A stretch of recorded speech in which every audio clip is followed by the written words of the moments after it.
Assam Chief Minister Himanta Biswa Sarma on Wednesday informed that the centre has directed UIDAI to issue Aadhaar cards to people who gave their biometrics between February 2019 to August 2024. CM Himanta Biswa Sarma, addressing a press conference, thanked the centre for directing UIDAI, making the lives of 93,568 people easier.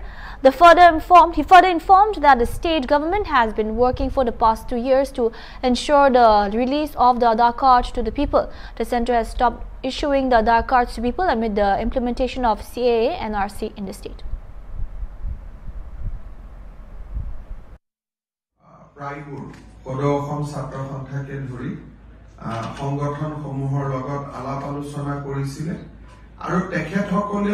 এটা ঐক্যমতত উপস্থিত হৈছিল যে NRC আৰু আধাৰ কাৰ্ডৰ কোনো প্ৰত্যক্ষ সম্বন্ধ নাই আৰু সেই কাৰণে আধাৰ কাৰ্ডসমূহ যদি ভাৰত চৰকাৰে বিতৰণ কৰে তেতিয়া হলে কাৰো আপত্তি নাথাকিব। এই বিষয়টো আমি কেবিনেটলৈকে লৈ গৈছিলো।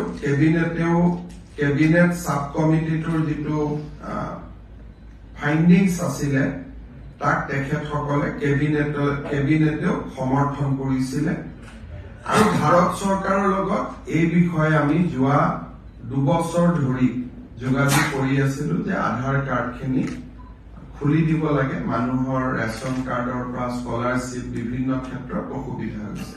29/7/2024 তাৰিখে আমি অসম চৰকাৰে ভাৰত চৰকাৰে আমাক অনুৰোধ কৰে যে অসম চৰকাৰে এটা আনুষ্ঠানিকভাৱে ভাৰত চৰকাৰক গোটেই বিষয়টো জনাব লাগে।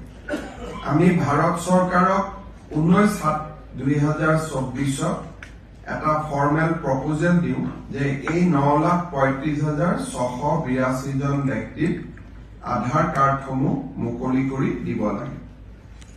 আমি দিয়া পত্ৰখনৰ ওপৰত ভাৰত চৰকাৰে সলিচিটৰ জেনেৰেল অফ ইণ্ডিয়াৰ পৰামৰ্শ লয় আৰু যোৱাকালি 27/8/2024 তাৰিখে ভাৰত চৰকাৰে ইউডিআই যি আমাৰ আধাৰ কাৰ্ডৰ যেটো অথৰিটি ইউনিক আইডেন্টিটি যেটো অথৰিটি আছে তেওঁলোকক নিৰ্দেশ দিছে যে অসমৰ বন্ধ হৈ থকা আধাৰ কাৰ্ডসমূহ মুকলি কৰি দিব লাগে আৰু যাৰ আধাৰ কাৰ্ডৰ যোন যোগ্য ব্যক্তি যাৰ পৰা আমি বায়োমেট্ৰিক্স এই সময়ত লৈছিলো এই 9,35,682 গৰাকী ব্যক্তিক আধাৰ কাৰ্ডসমূহ উভতাই দিব লাগে আৰু তেওঁলোকক আধাৰ কাৰ্ড লোৱা যি বাধা আছিল সেই বাধা ভাৰত চৰকাৰে আনুষ্ঠানিকভাৱে প্ৰত্যাহাৰ কৰিছে।